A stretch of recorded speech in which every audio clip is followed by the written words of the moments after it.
I had imagined my graduation day as a moment when my parents would finally look at me with pride.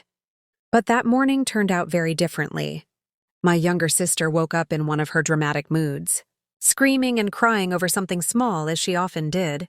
Instead of calming her down and reassuring me, my parents focused all their attention on her, saying they could not leave her alone.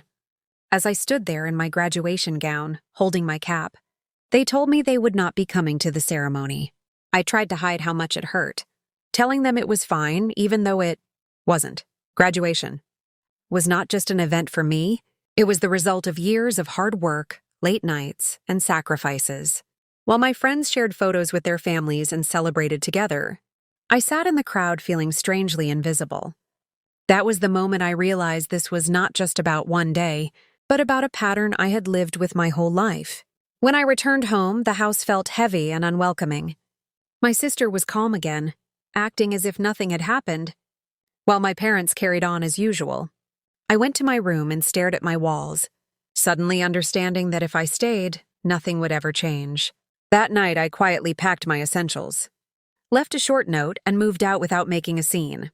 A few days later, my phone started buzzing nonstop. My parents had finally noticed my absence and were shocked that I had actually left. They accused me of being ungrateful and dramatic, but there was a hint of panic in their voices. For the first time, they were facing the consequences of always choosing one child over the other. I moved in with a close friend who welcomed me without questions or judgment. In that small, borrowed space, I felt more peace than I ever had at home. I started to realize that family is not just about blood, but about showing up, listening, and caring when it truly matters. Days later, my parents asked to meet me, their tone softer than before. They admitted they had been unfair and promised to do better, though I knew trust would take time to rebuild. Walking away had not been easy, but it taught me something important. Sometimes choosing yourself is not an act of rebellion, but an act of survival.